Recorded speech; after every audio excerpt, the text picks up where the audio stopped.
జాబిల్లి కథలు. సత్తిబాబు సుధా దంపతులకు నందిని, రాము అనే ఇద్దరు పిల్లలు ఉన్నారు. వీరిలో నందిని పెద్దది, రాము చిన్నవాడు. రాము 6 ఏళ్ల వయసు నుంచే అత్యాశతో ఉంటాడు. చిన్నపిల్లవాడు కదా అనుకుని సత్తిబాబు సుధా వీణ్ణి పెద్దగా పట్టించుకోరు. ఒకరోజు అందరూ గుడికి వెళ్తారు. అక్కడ ప్రసాదం పెడుతూ ఉంటే అందరూ ప్రసాదం తీసుకుని పక్కనొచ్చి కూర్చుంటారు. కాని రాము పదే పదే వెళ్లి ప్రసాదాలు తీసుకొచ్చి పక్కన పెడతాడు. అలా చాలాసార్లు తీసుకొచ్చి పక్కన పెట్టిన ప్రసాదం అంతా తింటూ ఉండగా, ఏరా, ప్రసాదం ప్రసాదంలానే తినాలి. ఏదో భోజనం చేసినట్టు తింటున్నావు. అయినా అన్ని ప్రసాదాలు ఎందుకు తీసుకొచ్చావురా? ఏమో నాన్నా, అక్కడ చాలా ప్రసాదం ఉంది. దాన్ని చూసేసరికి నాకు ఇంకా ఇంకా కావాలనిపించింది. అందుకే వెళ్ళి తెచ్చుకున్నాను. పోన్లేండి, చిన్నపిల్లాడు. గుళ్ళో ప్రసాదం వాసన చూస్తే మనకే తినాలనిపిస్తుంది. వాడితే ఉంది, తిన్నివ్వండి. అది దేవుడి ప్రసాదం. కింద పడేయకుండా పూర్తిగా తిను. అర్థమైందా? రాము సరేనంటూ తలూపుతూ తెచ్చుకున్న ప్రసాదాన్ని తింటూ ఉంటాడు. కాస్త తినేసరికి కడుపు నిండిపోయి ఇక తినలేక తన అక్క నందినిని పిలుస్తాడు. అక్కా, అక్కా, ఇలా రావా? నందిని తన దగ్గరకొస్తుంది. ఏంట్రా, నన్నెందుకు పిలిచావు? ప్రసాదం చూసావా? చాలా బావుంది. ఇదిగో, నువ్వు కూడా కాస్త తిను. నేనిందాకే తిన్నాన్రా, ఇక నాకొద్దు, నువ్వే తిను. అది కాదక్కా, ప్రసాదం చాలా బావుంది. కొంచెం తిందువురా. నేను తిన్నాన్రా, మళ్ళీ ఎందుకు? నువ్వు అత్యాశ కొద్దీ చాలా తెచ్చేశావు, నువ్వే తిను. అందుకే నేను నిన్ను తినమంటున్నాను. నా కడుపు నిండిపోయింది, ఇక తినలేకపోతున్నాను. ఇప్పుడు గాని నేను ఈ ప్రసాదాన్ని వదిలిపెడితే నాన్న నన్ను చంపేస్తాడు. నువ్వు కూడా కాస్త తిని దీన్ని పూర్తి చేయవే. మరి తినలేనప్పుడు ఎందుకురా అంత తీసుకొచ్చావు? ఏమోనే, నాకేదైనా చూస్తే అది నాకు దక్కేదాకా ఆరాటం ఆగదు. ఇదిగో, ఇలాగే అత్యాశ కొద్దీ తెచ్చి ఇబ్బంది పడుతూ ఉంటాను. ఇది ప్రసాదం కాబట్టి సరిపోయిందిరా.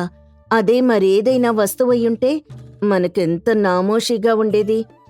సర్లేవే, ఇక మీదట అలా చెయ్యను. ముందు దీన్ని కాస్త తిని పూర్తి చెయ్యి. అదిగో, నాన్న దూరం నుంచి నన్నే చూస్తున్నారు. తొందరగా తినవే, ఇంటికెళ్ళాలి కదా. నందిని కూడా కాస్త తిని ప్రసాదం మొత్తాన్ని ఇద్దరూ కలిసి పూర్తి చేస్తారు. ఇక అందరూ ఇంటికి బయలుదేరి వెళ్తారు. రోజులు గడుస్తూ ఉంటాయి. పిల్లలు పెరిగి పెద్దవాళ్లవుతారు. అయినా కూడా రాములో అత్యాశ రోజురోజుకీ పెరుగుతూనే ఉంటుంది. అంతేగాని తగ్గదు. తను ఏది చూసినా తనకే కావాలని చాలా గోల గోల చేసేవాడు. ఒకరోజు సత్తిబాబు పిల్లలిద్దరికీ కొత్త బట్టలు కొని తీసుకొస్తాడు. నందిని, రాము, ఇద్దరూ ఇలా రండి. ఇద్దరూ సత్తిబాబు దగ్గరకొస్తారు. ఏంటి నాన్నగారు? త్వరలో పండగొస్తుంది కదమ్మా, అందుకే మీ ఇద్దరికి కొత్త బట్టలు తెచ్చాను. ఇద్దరూ వారికి తెచ్చిన బట్టల్ని చూసుకుంటారు. సత్తిబాబు రాముకి 1 జత, నందినికి 2 జతల బట్టలు తెస్తాడు. అది చూసిన రాము, నాన్నా, అక్కకేమో 2 జతలు, నాకేమో 1 జతే తెచ్చావేంటి? రాము, మనం మగవాళ్ళంరా, ఎలాగైనా తిరగచ్చు. కానీ ఆడవాళ్ళలా కాదు. అందులోనూ పెళ్ళేడుకొచ్చిన మీ అక్కకు ఇప్పుడు బట్టలు తీసుకోవడం చాలా ముఖ్యం. అలాంటప్పుడు నాకు కూడా 2 జతలు తేవచ్చు కదా. ఇప్పుడే కదరా చెప్పాను, ఆడపిల్లతో నీకు పోటీ ఎందుకు? అయినా ఈ వయసులో నువ్వు సంపాదించి మీ అక్కకు కొనివ్వాలి. అలాంటిది నేను తెస్తే దాంతో పోటీ పడతావెందుకు? నాన్నా, వాడి సంగతి మీకు తెలిసిందే కదా, వాడికి కూడా తేవాల్సింది. వీడు మీ అమ్మ నోట్లోంచి ఊడిపడ్డాడమ్మా. అన్నీ అమ్మ బుద్ధిలే. ఆశకు అంతూ పంతూ లేకుండా పోయింది. ఇంతలో అక్కడికి సుధ వస్తుంది. నేనేం చేశాను? అన్నింటికీ నాతో పొంతన పెడతారు. ప్రతిదానికి నన్ను నా కొడుకుని ఆడిపోసుకుంటారు. చూడు మరి, ఆడపిల్లకు బట్టలు తెస్తే దాంతో పోటీ పడుతున్నాడు. రాము, ఇంకా చిన్నపిల్లాళ్ళ ఈ మారవేంట్రా? ఆడపిల్లకి ఈ వయసులో బట్టల మీద మోజుంటుంది. త్వరలో మీ అక్కకి పెళ్లి చేసి పంపిస్తాం. అక్కడ ఎలా ఉంటుందో తెలీదు. మన దగ్గర ఉన్నన్నాళ్ళు మనం జాగ్రత్తగా చూసుకోవాలి కదా. ముందు ఆ బట్టలు తీసుకుని లోపలికెళ్ళు. రాము తలదించుకొని తన బట్టలు తీసుకుని లోపలికెళ్ళిపోతాడు. నందిని కూడా లోపలికెళ్తుంది.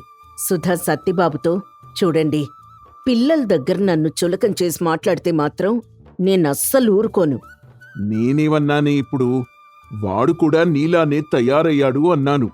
కాని అది తప్పు. అత్యాశలు నిన్ను మించిపోయాడు. ఇలా చిన్న చిన్న విషయాలైతే పర్వాలేదు. వీడి అత్యాశ వల్ల రేపెలాంటి అనర్థాలు తలమీదకి తెచ్చుకుంటాడు అని నాకు భయంగా ఉంది. అలా ఏం జరగదులేండి. ఏదో తెలియనితనం వాడే తెలుసుకుంటాడు. తెలుసుకుంటే పర్వాలేదు, కానీ రోజు రోజుకి వాళ్ళలో అత్యాశ పెరిగిపోతోంది. ఏం జరుగుతుందో అని భయంగా ఉంది. మీరేం భయపడకండి. నా కొడుకు చాలా గొప్పవాడవుతాడు. మీరే చూస్తారుగా. ఇద్దరూ లోపలికెళ్ళిపోతారు. రోజులు గడుస్తూ ఉంటాయి. ఒకరోజు రాము తన తండ్రి సత్యబాబు దగ్గరకొచ్చి వ్యాపారం చేయడానికి డబ్బడుగుతాడు. నాన్నా, నేనింకా ఇలా ఎంతకాలమని ఖాళీగా ఉండను. నేనేదైనా వ్యాపారం చేద్దామనుకుంటున్నాను. దానికి కావలసిన డబ్బు మీరే సమకూర్చాలి. నువ్వు వ్యాపారం చేయడానికి నా దగ్గర డబ్బెక్కడిదిరా? బుద్ధిగా చదువుకొని ఏదైనా ఉద్యోగం సంపాదించుకుంటావు అనుకుంటే ఇప్పుడు ఇలా వ్యాపారం చేస్తా అంటున్నావు. ఉద్యోగం చేస్తే మనం ఎంత కష్టపడినా వాళ్ళిచ్చే జీతం తప్ప ఏమీ రాదు. అదే వ్యాపారం చేస్తే మన కష్టానికి తగ్గ ప్రతిఫలం దక్కుతుంది. అయినా నెలంతా కష్టపడి వాళ్ళిచ్చే జీతం కోసం ఎదురు చూడటం నాకిష్టం లేదు. నేనేదైనా వ్యాపారం చేసి నా దగ్గర పనిచేసే వాళ్లకు జీతాలివ్వాలనుకుంటున్నాను. నీ ఆలోచన బాగానే ఉందిరా, కానీ నా దగ్గర నువ్వు వ్యాపారం చేసేంత డబ్బు లేదు. మన ఇంట్లో బీరువాలో చాలా డబ్బుంది. నేను చూశాను. అదివ్వండి, నేను వ్యాపారం చేస్తాను. ఆ డబ్బుని అక్క పెళ్లి కోసం దాచుంచాను. అది నీకెలా ఇస్తాను? అయినా అక్కకిప్పుడే పెళ్లి చేయడం లేదు కదా నాన్న. ఆ సమయానికి నేనేదో ఒకటి చేసి డబ్బిస్తాను. నాకు నీ మీద నమ్మకం లేదురా. నేనా డబ్బు నీకివ్వలేను. చుట్టుపక్కల కుర్రాళ్ళందరూ పెద్ద పెద్ద వ్యాపారాలు చేసి బాగా సంపాదిస్తూ ఉంటే నేనింకా ఇలా ఎంతకాలం ఉండాలి? అందరూ బాగుపడిపోతున్నారు. నేనిలాగే ఉండిపోవాలా? అసలు నీ బాధేంట్రా? నువ్వు బాగుపడలేదనా, లేకపోతే చుట్టుపక్కల వాళ్ళు బాగుపడుతున్నారనా? నీకున్న అత్యాశతో నువ్వు దేని గురించి ఆలోచిస్తున్నావో కూడా నాకు తెలియడం లేదు. ఇంతలో సుధా నందిని కలగజేసుకుంటారు. నందిని ఇలా అంటుంది. నాన్నగారు, మీరు కోప్పడకండి. తమ్ముడేదో తెలియక మాట్లాడుతున్నాడు. నేనేమీ తెలియక మాట్లాడటం లేదక్కా. అందరూ బాగుపడుతూ ఉంటే నేనిలా మిగిలిపోవడం నాకిష్టం లేదు. నేను వ్యాపారం చేయడానికి డబ్బు కావాలి, అంతే. రాము, ఆ డబ్బు అక్క పెళ్లి కోసం చాలా కాలం నుంచి కూడబెట్టింది. ఇప్పుడు నువ్వు ఆ డబ్బుతో వ్యాపారం చేసి డబ్బు సంపాదిస్తే పర్వాలేదు. కానీ ఏదైనా జరగరాంది జరిగితే అక్క పెళ్లి ఆగిపోతుందిరా. అమ్మా, అలా ఏం జరగదే. నేను జాగ్రత్తగానే వ్యాపారం చేస్తాను. నన్ను నమ్మండి. నేను మీ నాన్నగారితో మాట్లాడతానులే. ప్రస్తుతానికి మీరిక్కడి నుంచి వెళ్ళండి. నందిని, రాము అక్కడి నుంచి వెళ్ళిపోతారు. సుధా సత్యబాబు దగ్గరకొచ్చి, ఏవండి, మనకిద్దరు పిల్లలు, ఇద్దరినీ సమంగా చూడాలి. వాడేమో వ్యాపారం చేస్తాను అంటున్నాడు. మొత్తం కాకపోయినా ఎంతో కొంత వాడి వ్యాపారానికి సహాయం చేయండి. వాడేం చేస్తాడో చూద్దాం. వాడి అభివృద్ధి కోసం వ్యాపారం చేయడంలో తప్పులేదే. కానీ చుట్టుపక్కల వాళ్ళని చూసి అత్యాశతో వాడు ఏం చేసుకుంటాడు అని నా భయం. వాడిలో అత్యాశ రోజురోజుకి పెరిగిపోతోంది. ఇతరులను చూసి తను కూడా అలా అవ్వాలని అనుకుంటున్నాడు. వాడికొక అవకాశం ఇచ్చి చూద్దామండి. అప్పుడు మనకు వాడి సంగతి తెలుస్తుంది కదా. ఒకవేళ వాడు చెప్తుంది నిజమేనేమో. సరే సరే, నీ మాట కాదనిలేక వాడికి సహాయం చేస్తాను. కానీ నందిని పెళ్లి కోసం దాచిన డబ్బు మాత్రం ఇవ్వను. వాడి కోసం కొంత పక్కన పెట్టాను, అదిస్తాను. ఓహో, వాడి కోసం కూడా కొంత దాచారా? మరి వాడికివ్వడానికి ఎందుకు బెట్టు చేస్తారు? నాకు తెలీదా సుధా? నాకిద్దరు పిల్లలున్నారని, ఇద్దరినీ సమంగా చూడాలని. అందుకే ఇద్దరికీ వారి భవిష్యత్తు కోసం కొంత డబ్బు జాగ్రత్త చేశాను. కానీ వాడు అడగ్గానే ఇచ్చేస్తే వాడికి డబ్బు విలువ తెలియదు. ముందు వాడు ఏం వ్యాపారం చేస్తాడో నాకు చెప్పమను, తర్వాతే వాడికి డబ్బిస్తాను. సరేనండి, ముందు వాడు చేసే వ్యాపారమేంటో తెలుసుకొని మీకు చెప్తాను. అప్పుడు ఇద్దరుగాని. సుధా రాముకి జరిగిన విషయం మొత్తం చెప్తుంది. తనేం వ్యాపారం చేయాలనుకుంటున్నాడు ముందు తనకి చెప్పమని చెప్తుంది. తనేం వ్యాపారం చేయాలో బాగా ఆలోచిస్తూ ఉండగా తన స్నేహితుడు కృష్ణ రాముకి ఊర్లో కనిపిస్తాడు. ఏరా కృష్ణ, అస్సలు కనిపించటం లేదు. ఏం చేస్తున్నావు? ఎక్కడుంటున్నావు? నేను లాటరీ బిజినెస్ చేస్తున్నానురా. దీనిలో చాలా లాభం వస్తుంది. లాటరీ తగిలే టికెట్లన్నీ నాకు ముందుగా తెలుస్తాయి. అలాంటి వాటిని నా అనుకుని నా స్నేహితులకిస్తూ నాతో పాటు అందర్నీ ధనవంతుల్ని చేస్తున్నాను. అవును, ఇంతకీ నువ్వేం చేస్తున్నావు? ప్రస్తుతం నేను ఖాళీగానే ఉన్నాన్రా. మా నాన్న నేను వ్యాపారం చేయడానికి కొంత డబ్బిస్తా అన్నాడు. ఏం వ్యాపారం చేయాలో తెలియక ఆలోచిస్తున్నాను. ఇంకా ఆలోచించడం ఏంటి? నాతో చేతులు కలుపు. నిన్ను అతి కొద్ది రోజుల్లో మన ఊర్లోనే అతి పెద్ద ధనవంతుడిగా మార్చేస్తాను. ఇప్పుడే చెప్పాను కదా నా వ్యాపారం గురించి. నువ్వు నా స్నేహితుడివిరా. నీలాంటి వాడికి కాకపోతే ఎవరికి సహాయం చేస్తాను చెప్పు? మీ నాన్నిచ్చే డబ్బు తీసుకురా. నీకు డబ్బొచ్చే లాటరీ టికెట్లు ఇస్తాను. త్వరలోనే అతి పెద్ద ధనవంతుడిగా మారిపోదువుగాని. రాము ఆలోచనలో పడతాడు. ఇంటికి వెళ్లి లాటరీ అని చెప్పకుండా తన స్నేహితుడితో వ్యాపారం అని చెప్పి సత్తిబాబు దగ్గర డబ్బు తీసుకొనొచ్చి కృష్ణ దగ్గర లాటరీ టికెట్లు కొంటాడు. కొద్ది రోజుల తర్వాత కృష్ణ ఊర్లో కనిపించకుండా పోతాడు. ఆరా తీస్తే తను చుట్టుపక్కల ఊళ్ళల్లో ఇలా లాటరీ పేరు చెప్పి డబ్బులు కాజేశాడని తెలుస్తుంది. రాముకి తను మోసపోయానని అర్థమవుతుంది. ఇంటికొచ్చి జరిగిన విషయం సుధా సత్తిబాబులకి చెప్తాడు. నేను ముందు నుంచి చెప్తూనే ఉన్నాన్రా, నువ్వు అత్యాశకు పోయి ఏం చేస్తావో అని నేను భయపడుతూనే ఉన్నాను. నేననుకున్నంతా జరిగింది. చివరికి వ్యాపారం అని చెప్పి లాటరీ టికెట్లు కొని మోసపోయావు. కనీసం మీ అమ్మకైనా నిజం చెప్పాలని అనిపించలేదా? నా స్నేహితుడు చెప్పిన మాటలు నమ్మి డబ్బు తెచ్చి మిమ్మల్ని ఆశ్చర్యపరుద్దాం అనుకున్నాను నాన్న. కాని వాడు నన్ను ఇంత మోసం చేస్తాడు అనుకోలేదు. నా అత్యాశ వల్లే ఇంత అనర్థం జరిగింది. మీరు నాకు ముందు నుంచి చెప్తూనే ఉన్నారు అత్యాశ మంచిది కాదు అని. కానీ నేనే వినలేదు. ఈరోజు అనుభవపూర్వకంగా తెలుసుకున్నాను.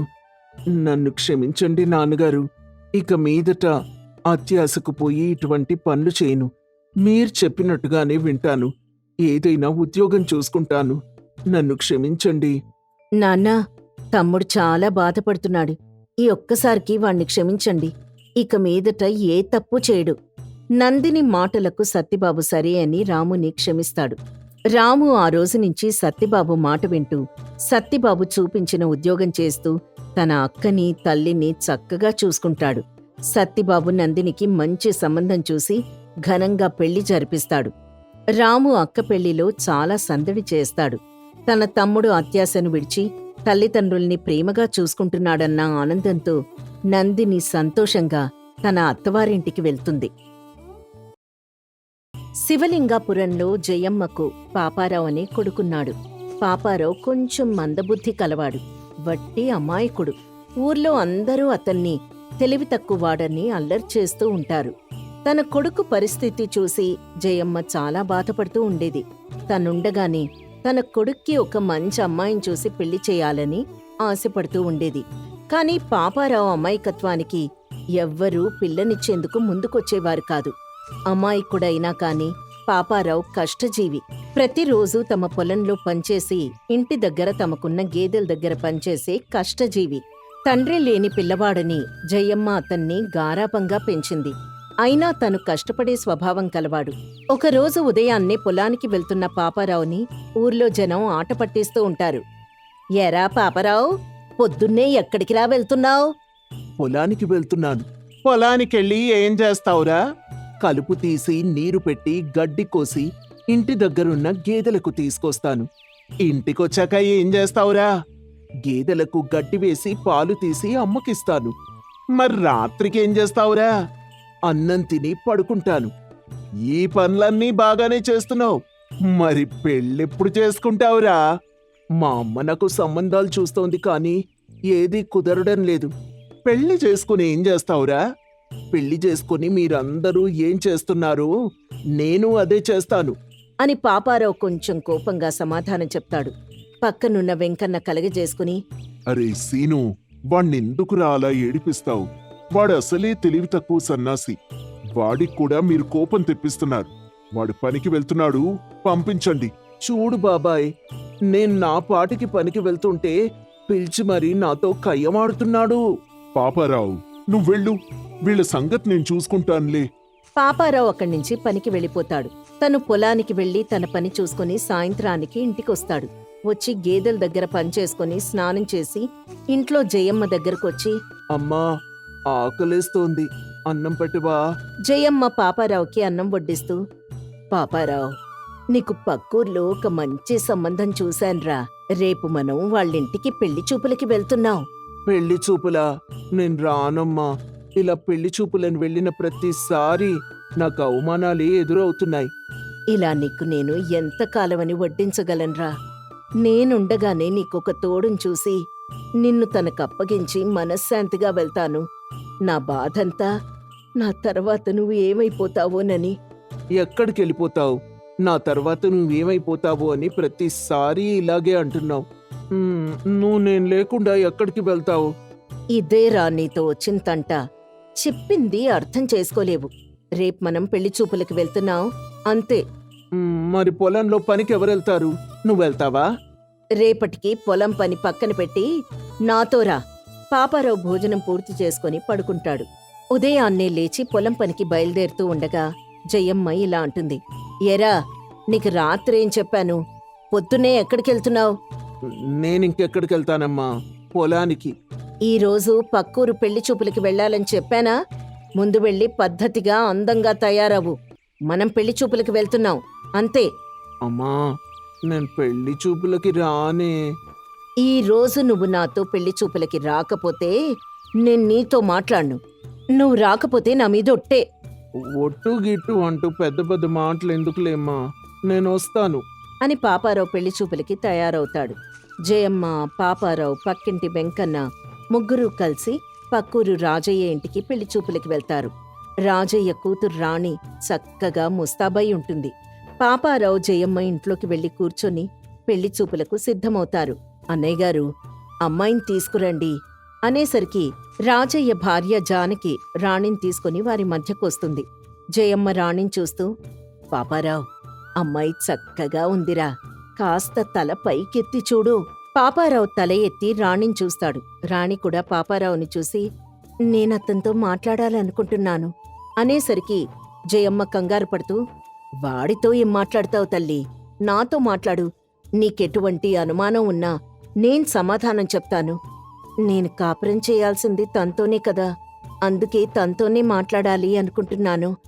చేసేదేం లేక పాపారావుని రాణిని పక్కకి పంపించి మాట్లాడుకోమంటారు. పాపారావు, నువ్వేం చేస్తూ ఉంటావు?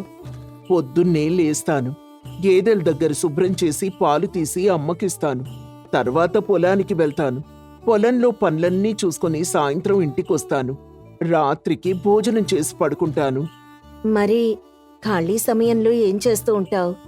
ఖాళీ సమయాల్లో ఆలోచిస్తూ ఉంటాను. ఏం ఆలోచిస్తావు? ఏం చేయాలా అని ఆలోచిస్తూ ఉంటాను.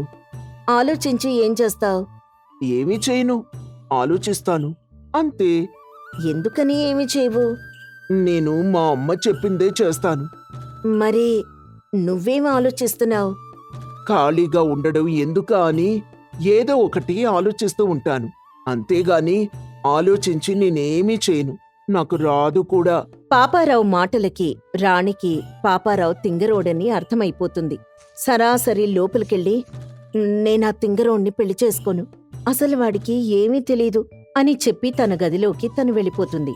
విషయం అర్థం చేసుకున్న జయమ్మ తన కొడుకుని తీసుకుని అక్కడి నుంచి వచ్చేస్తుంది. ఇంటికొచ్చిన తర్వాత, ఇలాంటిదేదో జరుగుతుందని తెలిసే నేను పెళ్లి చూపులకి రాను అని చెప్పాను. నువ్వే నన్ను బలవంతంగా తీసుకెళ్ళావు. అసలు ఆ అమ్మాయి నిన్ను పక్కకు తీసుకువెళ్ళి ఏమడిగిందిరా? నువ్వేం చెప్పావు? పాపారావు జరిగిన విషయం మొత్తం చెప్తాడు. అందుకే ఆ పిల్ల నిన్ను తింగరోడా అంది. ఆడపిల్లతో మాట్లాడడం కూడా తెలియకపోతే ఎలారా? నాకేం తెలుసు?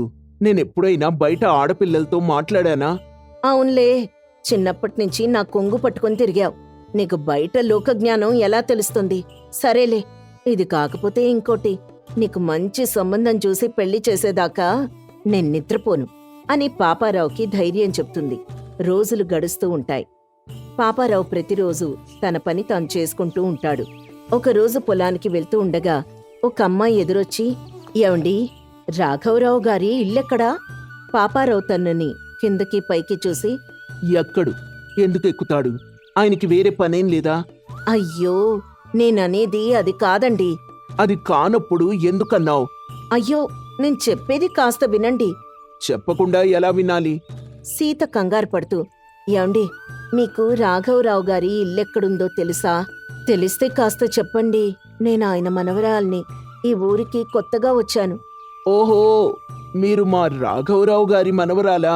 అలా ముందుకెళ్తే 4వ ఇల్లు. పాపారావు ఇల్లెక్కడో చెప్పగానే సీత అటువైపుగా వెళ్ళిపోతుంది. పాపారావు పొలానికి వెళ్ళిపోతాడు.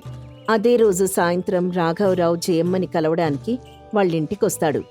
జయమ్మా, జయమ్మా, ఇంట్లోనే ఉన్నావా? జయమ్మ ఇంట్లోంచి బయటికొచ్చి, ఆ రాఘవరావు గారు, నమస్కారం అండి. ఈ సమయంలో ఇలా వచ్చారు? మీతో ఒక విషయం గురించి మాట్లాడదామని వచ్చాను. చెప్పండి, ఏంటా విషయం? మా కుటుంబం గురించి మీకంతా తెలుసు. నా కొడుకు కోడలు ప్రమాదవశాత్తు చనిపోయారు. ఆ తర్వాత నా మనవరాల్ని నేనే పెంచుకున్నాను.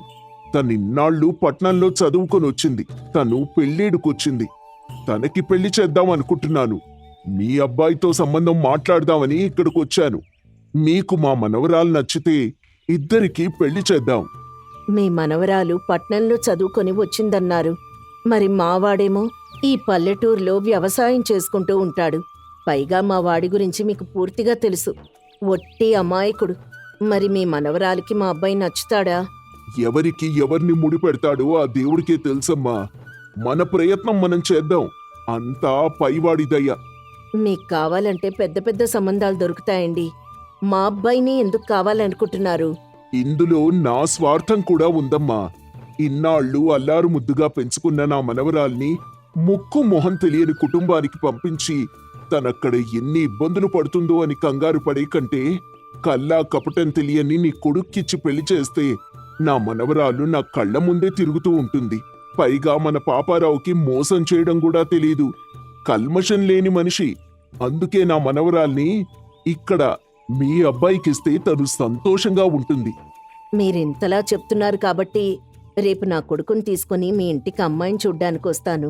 ఇద్దరికీ ఇష్టమైతే పెళ్లి జరిపిద్దాం. సరే అని రాఘవరావు తన ఇంటికి వెళ్ళిపోతాడు. మరుసటి రోజు జయమ్మ పాపారావుని తీసుకుని రాఘవరావు గారి ఇంటికి వెళ్తుంది. పాపారావుకి పెళ్లి చూపులు అని చెప్పకుండా జయమ్మ అక్కడికి తీసుకువెళ్తుంది. వెళ్ళిన తర్వాత, రాఘవరావు గారు, నిన్న మీ మనవరాలు వచ్చిందండి. మీ అడ్రస్ తనకు తెలియక నన్ను అడిగింది. చెప్పి పంపించాను. క్షేమంగా వచ్చిందా? ఆ వచ్చిందిరా. జయమ్మ అమ్మాయిని తీసుకురమ్మని సైగ చేస్తుంది. సీత వచ్చి వీళ్ల ముందు కూర్చుంటుంది. ఈ అమ్మాయమ్మా, నిన్న నీకు చెప్పాను కదా రాఘవరావు గారి మనవరాలు వచ్చింది అని. తనే. సరేగాని తనెలా ఉందో చెప్పరా? తనకే రాఘవరావు గారి మనవరాలు. భేషుగ్గా ఉంటుంది. నీకు నచ్చిందా? నాకు నచ్చడం ఏంటి? అంటే మళ్ళీ పెళ్లి చూపులా? అని పాపారావు లేచి నించుంటాడు. జయమ్మ సముదాయించి మళ్ళీ కూర్చోబెడుతుంది. ఇంతలో సీత, నేను తనతో కొంచెం మాట్లాడాలి. జయమ్మకు మొదటి పెళ్లి చూపులు గుర్తుకొచ్చి కాస్త కంగారు పడుతుంది. రాఘవరావు నచ్చజెప్పి పాపారావు సీత మాట్లాడుకోవడానికి ఇద్దరిని పక్కకి పంపిస్తాడు. మీరేం చేస్తూ ఉంటారు? ఇలాగే మొదటి పెళ్లి చూపులకు వెళ్ళినప్పుడు అక్కడి పెళ్లి కూతురు కూడా అడిగింది. తీరా నేను చెప్పిన తర్వాత ఈ తింగరోణ్ణి నేను చేసుకోను అని చెప్పింది. పాపారావు మాటలకి సీత నవ్వి, పర్వాలేదు చెప్పండి. నేను నిన్న మిమ్మల్ని పొలానికి వెళ్తుండగా చూశాను. అంటే మీరు వ్యవసాయం చేస్తారన్నమాట. వ్యవసాయంతో పాటు మా ఇంటి దగ్గర 4 గేదెలున్నాయి. వాటిని కూడా నేనే చూసుకుంటాను. మీరేమో పట్నంలో చదువుకొనొచ్చారు. నన్ను పెళ్లి చేసుకోవడం మీకు నిజంగా ఇష్టమేనా? ఆ విషయం నేను లోపలికెళ్ళాక మీ అమ్మగారికి మా తాతగారికి కలిపి ఒకేసారి చెప్తాను అని లోపలికొస్తుంది. జయమ్మ తనేం చెప్తుందో అని కంగారు పడుతూ చూస్తుంది. నాకీ పెళ్లి చేసుకోవడం ఇష్టమే. నేను తనని పెళ్లి చేసుకుంటాను. జయమ్మ సంతోషంలో మునిగిపోతుంది. అమ్మ సీత, నా కొడుకు గురించి నీకు పూర్తిగా తెలుసా? వాడు కాస్త అమాయకుడు, లోక జ్ఞానం తెలియనివాడు. ఈ రోజుల్లో జనాలు మోసం చేయడం తప్ప నిజాలు చెప్పడం పూర్తిగా మానేశారండి. కానీ మీ అబ్బాయి అలా కాదు. అబద్ధం చెప్పడానికి చాలా రకాలుగా ఆలోచించి మాట్లాడాలి. కానీ మీ అబ్బాయి నిజం తప్ప అబద్ధం మాట్లాడ్డు. నిజం చెప్పడానికి ఆలోచించాల్సిన అవసరం లేదు. ఉన్నది ఉన్నట్టుగా చెప్తే చాలు. అదే మీ అబ్బాయి చేస్తున్నాడు. ఈ కాలంలో ఇంత నిజాయితీగా ఉండేవాళ్ళు చాలా తక్కువ. తననెలా మార్చుకోవాలో నాకు తెలుసు. మీరేం కంగారు పడకండి. మీ అబ్బాయిని నేను జాగ్రత్తగా చూసుకుంటాను. అమ్మా, తనని చూస్తుంటే నాకు నువ్వే కనిపిస్తున్నావే. నువ్వు కూడా నాతో ఇలాగే మాట్లాడతావు కదా. జయమ్మ ఆనందానికి హద్దులు దాటిపోతాయి. రాఘవరావు, జయమ్మ కలిసి పాపారావు సీతల పెళ్లి అంగరంగ వైభవంగా జరిపిస్తారు. ఊళ్ళో వాళ్ళందరూ పాపారావుకి చాలా చక్కనైన అమ్మాయి భార్యగా వచ్చిందని మెచ్చుకుంటారు.